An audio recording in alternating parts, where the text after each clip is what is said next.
तो लीजिए दोस्तों, राहुल का एक और खुलासा। बौखलाई भाजपा, उधर मोदी परेशान, शाह बेचैन, बुरे फंसे ज्ञानेश। यानी अब तो तय मानिए, मोदी को गद्दी से उतार के ही मानेंगे राहुल। वोट चोरी, बेरोजगारी पर जमकर तगड़ा हमला राहुल का, आगे आपको बताते हैं और लास्ट तक बने रहिएगा। एक और ऐसी बात आपको बताएंगे, वोट चोरी और वोट चोरी से जुड़ी एक और बड़ी बात, जो कि राहुल जिसको लेकर लगातार निशाने साधते नजर आ रहे हैं। आपको नमस्ते, आपने देखना शुरू कर दिया राजनीति का विशेष सेगमेंट खबर और विश्लेषण। मैं हूं आपके साथ यासूर प्रसाद। दोस्तों, देश के युवाओं का सब्र अब टूट रहा है और कांग्रेस नेता राहुल गांधी ने आज वो बात कह दी, और आज नहीं, बार बार, चूँकि दो महत्वपूर्ण प्रेस कॉन्फ्रेंस आपने देखी, जो कि आज से पहले वैसी प्रेस कॉन्फ्रेंस तो नहीं देखी गई थी, इतने एविडेंस के साथ, इतने होमवर्क के साथ। और एक बार फिर राहुल गांधी अब तीसरे बम की ओर, यानी अभी हाइड्रोजन बम की बात दूर रखिए, अभी तीसरा बम तैयार है जो कि कभी भी फट सकता है। इस बीच राहुल ने एक और बड़ी बात कह दी है। वोट चोरी का जुलाब वहाँ से बता दिया है कि वोट चोरी ही क्या क्या करवाती है और कहाँ तक पहुँचवा देती है। लगातार आपने प्रधानमंत्री नरेंद्र मोदी का वो भाषण सुना ही, राष्ट्र के नाम संबोधन, जीएसटी में कटौती और उत्सव बचत मोदी जी मनवा रहे हैं। यानी टैक्स में भी लगातार वो सेलिब्रेट करवा रहे हैं, उत्सव इसे समझा रहे हैं, बता रहे हैं। और निर्मला सीतारमण जी को भी आपने देख लिया, वित्त मंत्री को, वो भी अब सड़क पे लोगों से पूछ रहे हैं। 8 साल पहले नहीं पूछा कि भाई ये जीएसटी के बाद असर क्या हुआ, तो अब जब कटौती की बात है, उत्सव की बात है, तो अब पूछने की कोशिश कर रही हैं। खैर, अब राहुल ये स्पष्ट कर रहे हैं कि जब तक चुनाव चुराए जाते रहेंगे तब तक नौकरियां भी चुराई जाती रहेंगी। राहुल गांधी का सीधा हमला, सीधा वार। बेरोजगारी सिर्फ एक आर्थिक संकट नहीं है, ये लोकतांत्रिक धोखा है, और इस धोखे के पीछे एक सरकार है, वो एक सरकार है। राहुल का सीधा निशाना मोदी, शाह, भाजपा, चुनाव आयोग, मुख्य चुनाव आयुक्त ज्ञानेश कुमार, सभी को। यानी राहुल ने अब ठान लिया है, राहुल ने अब मान लिया है कि गद्दी से उतरवा ही देना है। और वो एक क्रेज भी दोस्तों, अगर आप देखिए मोदी जी की, आप रैली देखते हैं आजकल? शायद नहीं देखते होंगे। हाँ, अब तो ज़बरदस्ती लोग बुलाए जाते हैं कि आ जाओ आ जाओ आ जाओ। शिक्षकों को जिम्मेदारी मिलती है, जो सरकारी शिक्षक हैं, कि बस भर भर कर ले आना। रोड शो देखा है आपने मोदी जी का? हाल फिलहाल वाराणसी गए थे मोदी जी, गुजरात गए थे मोदी जी, अभी कल अरुणाचल प्रदेश में थे मोदी जी। अब रोड शो में भी स्कूल के छात्र खड़े होते हैं, वो खड़ी होती हैं जो सांस्कृतिक पोशाक में जो रहती हैं प्रदेश की, और लोग कहाँ गए? तो कम ये मानना पड़ेगा, राहुल को अभी अलग अलग रख दीजिए। वो जो एक क्रेज था, वो जो एक मोदी मैजिक था, वो एक दौर आया था कि मतलब सिर्फ मोदी के नाम से अगर आप किसी को भी खड़ा कर दीजिए चुनाव में और ये कहिए कि मोदी जी भाजपा भाजपा, कोई भी हो, वो कोई फर्क नहीं पड़ता। छोटी सी छोटी चीज़ हो, कोई बच्चा हो ऐसा कि चुनाव लड़ने की स्थिति में हो, उसे खड़ा कर दीजिए, भले ही वो समाज या आस पड़ोस उतना उसका प्रभाव ना हो, लेकिन वो मोदी जी के नाम पे चुनाव जीत जाता, और जीते भी हैं लोग। वो समय था, इससे इनकार नहीं है, लेकिन आज ऐसा समय क्यों आया कि इस सरकार से लोग तंग आ चुके हैं।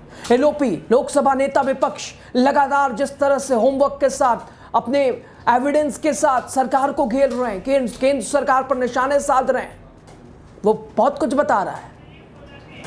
चुनाव में ईमानदारी की बात, ईमानदारी से चुनाव की गारंटी, इसके ऊपर राहुल को संदेह है। मोदी सरकार की पोल खोलते हुए राहुल ने कहा कि ना परीक्षा सुरक्षित है, ना भविष्य सुरक्षित है। एक तरफ पेपर लीक, दूसरी तरफ पीआर कैंपेन, एक तरफ बेरोजगारी का रिकॉर्ड, दूसरी तरफ अरबपतियों के मुनाफे। राहुल ने साफ कर दिया कि अब लड़ाई सिर्फ नौकरी की नहीं, लड़ाई है वोट की लूट की। ये लड़ाई वोट के लूट के खिलाफ है, और देश का युवा अब ना नौकरी की लूट सहेगा, ना वोट की लूट सहेगा। ये राहुल, वो जैनजी राहुल ने लिख दिया था सोशल मीडिया प्लेटफॉर्म एक्स पर, अरे बवाल मच गया था। नेपाल जैसा कराना चाहते हैं राहुल, भारत में नेपाल जैसी सिचुएशन कराना चाहते हैं राहुल। ये गोदी मीडिया, ये डिबेट और ये डिस्कशन होने लग गए थे। भाजपा प्रवक्ताओं द्वारा ये बताने की कोशिश हो रही थी कि राहुल मंशा उनकी यही है। दोस्तों, राहुल ने पहली बार जेनजी को याद किया। परीक्षाओं की बात, ये किसके परीक्षाओं की बात है? नीट परीक्षा ली, किसकी बात है? छात्रों के साथ खड़े रहना, ये कौन है? ये भी तो जेनजी है। तो एक जो इमेज बनाने की जो कोशिश की भारतीय जनता पार्टी ने राहुल की, राहुल ने भी अपनी इमेज इतनी बदल ली। उधर से कोशिश थी इमेज खराब करनी, राहुल ने, यानी वो कहते हैं ना, आया हुआ पत्थर भी, उस पत्थर से राहुल ने अपना एक आलीशान मकान बना लिया। आपने सुना है ना कि अगर पत्थर आ भी रहा है तो उस पत्थर को इकट्ठा कर लो, क्यों उसका जवाब देना। अब राहुल ने भी वैसे ही किया। इतने पत्थर फेंके गए भारतीय जनता पार्टी की ओर से, न जाने कितने आईटी सेल ने कितनी मेहनत की, कितने पैसे लगाए, लेकिन राहुल ने पत्थर फेंका नहीं। राहुल उस ईंट को जमा करते रहे और राहुल ने बना लिया एक आलीशान मकान। और अब देख रहे हैं आप। और दोस्तों, 24 सितंबर को पटना में भी कुछ बड़ा होने वाला है। हाँ, ये बम की तैयारी है। राहुल ने पूरी कांग्रेस को बुला लिया है पटना, पूरे, यानी 200 से ज़्यादा बड़े नेता शामिल होने जा रहे हैं। तो साफ है। और आज की ये ट्वीट देखिए राहुल की। कांग्रेस नेता राहुल गांधी ने आज कहा कि जब तक चुनाव चुराए जाते रहेंगे, बेरोजगारी, भ्रष्टाचार बढ़ता रहेगा। उन्होंने जोर देकर कहा कि अब युवा नौकरी की चोरी, वोट की चोरी कतई बर्दाश्त नहीं करेगा। एक्स पर लोकसभा नेता विपक्ष ने बेरोजगारी भारत में युवाओं के सामने सबसे बड़ी समस्या है, इसका जिक्र किया। दोस्तों, राहुल क्या लिखते हैं आपको बताते हैं। भारत में युवाओं की सबसे बड़ी समस्या बेरोजगारी है और इसका सीधा रिश्ता वोट चोरी, यानी यहां भी राहुल वोट चोरी से ही जोड़ते हुए बता रहे हैं, वोट चोरी से ही सीधा रिश्ता है। वोट चोरी में राहुल जेनजी का साथ मांग रहे थे। कितनी बेचैनी थी कि राहुल क्या कराना चाह रहे हैं। खैर दोस्तों, आगे लिखते हैं राहुल के, जब कोई सरकार जनता का विश्वास जीतकर सत्ता में आती है तो उसका पहला कर्तव्य होता है युवाओं को रोजगार और अवसर देना। लेकिन बीजेपी चुनाव ईमानदारी से नहीं जीतती। वो वोट चोरी, संस्थाओं का उसके ऊपर कब्जा कर लेना, संस्थाओं को कैद करके सत्ता में बने रहते हैं। और ये है भारतीय जनता पार्टी। और राहुल कह रहे हैं इसलिए बेरोजगारी 45 साल के उच्चतम स्तर पर पहुंच गई है, इसलिए नौकरियां घट रही हैं, भर्ती प्रक्रिया ध्वस्त हो गई है, युवाओं का भविष्य अंधेरे में है, युवाओं का भविष्य अंधेरे में धकेला जा रहा है। इसलिए हर परीक्षा पेपर लीक और हर भर्ती भ्रष्टाचार की कहानियों से जुड़ी रहती है। देश का युवा मेहनत करता है, सपने देखता है और अपने भविष्य के लिए संघर्ष करता है, लेकिन मोदी जी सिर्फ अपनी पीआर सेलिब्रिटीज से अपनी गुणगान करवाने और अरबपतियों के मुनाफे में व्यस्त हैं। युवाओं की उम्मीदों को तोड़ना, उन्हें हताश करना सरकार की पहचान बन चुकी है। अब हालात बदल रहे हैं। भारत का युवा समझ चुका है कि असली लड़ाई सिर्फ नौकरियों की नहीं है, बल्कि वोट चोरी के खिलाफ है। क्योंकि जब तक चुनाव चोरी होते रहेंगे, तब तक बेरोजगारी और भ्रष्टाचार भी बढ़ते रहेंगे। अब युवा ना नौकरी की लूट सहेगा, ना वोट चोरी की। भारत को बेरोजगारी और वोट चोरी से मुक्त कराना अब सबसे बड़ी देशभक्ति है, ये राहुल कह रहे हैं। दोस्तों, राहुल जिस तरह से लगातार युवाओं से मुखातिब हो रहे हैं, वो जो नए वोटर हैं, जो फर्स्ट टाइम वोटर हैं, सेकंड टाइम वोटर हैं, उन्हें मुखातिब कर रहे हैं। वो जेनजी जिसका नाम सुनकर भाजपा हिल जा रही है आजकल, उनकी ताकत, जो कि बीजेपी तो यही समझती है कि ये वो जनरेशन है जो सिर्फ सोशल मीडिया पे रहती है, इंस्टा, यूट्यूब, फेसबुक, स्नैपचैट, यहीं तक सीमित करके रख दी है बीजेपी ने। लेकिन ये वो पीढ़ी है कि अगर जागरूक हो जाए तो क्या से क्या तख्ता पलट आम बात है। नेपाल आपके सामने है। और राहुल ने ठीक वोट चोरी में साथ और एक तरह से जेनजी का जिक्र कर दिया था, तो बवाल इसीलिए मचा था। और क्या क्या नहीं कहा गया कि नेपाल जैसा कराना चाह रहे हैं राहुल। दोस्तों, खैर ये हम अपेक्षा भी नहीं कर सकते, हम कभी चाहेंगे भी नहीं कि वैसी सिचुएशन हो।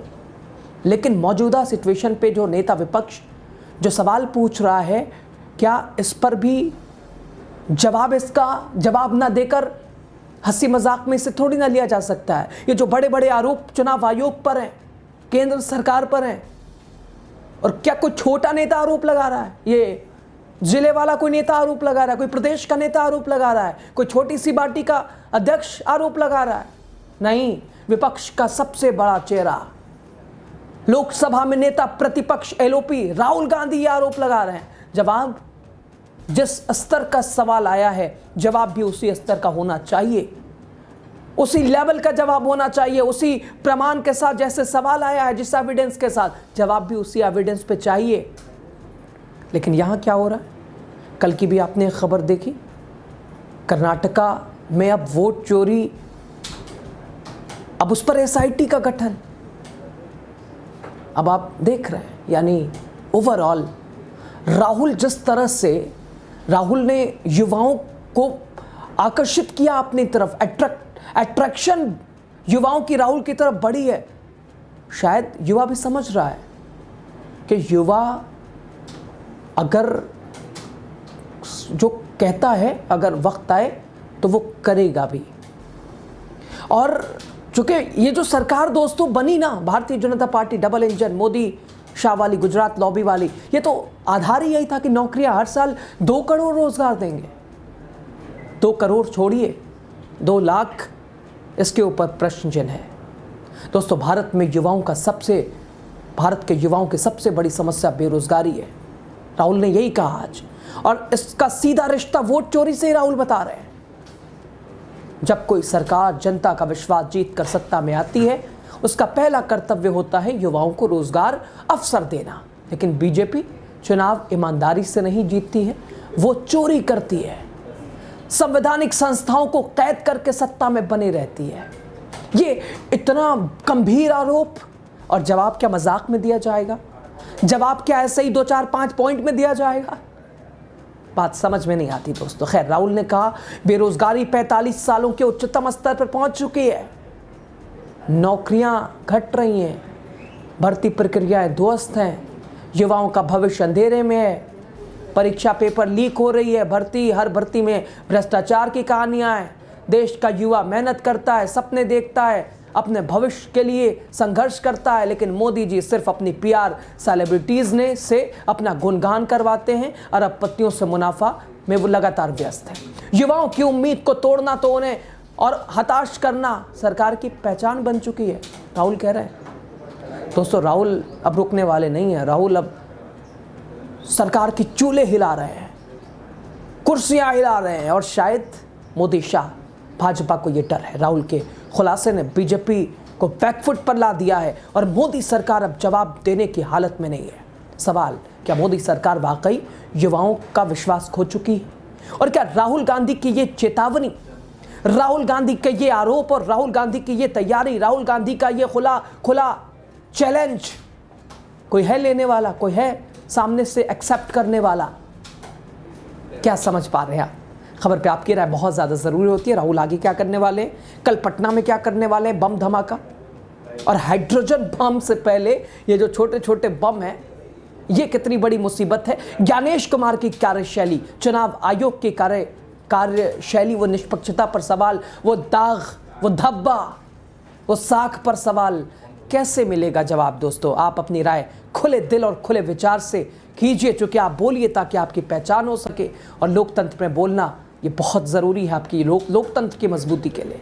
आपकी राय ज़रूरी है, अपनी राय साझा कीजिएगा। बहुत शुक्रिया, लास्ट तक बने रहे आप। चैनल को सब्सक्राइब कीजिएगा, पेज को लाइक कीजिएगा। आर्थिक मदद करना चाहते हैं अपनी आवाज़, हमारी आवाज़ मजबूत करने के लिए, ज्वाइन बटन आपके सामने, आगे की प्रक्रिया। बहुत शुक्रिया।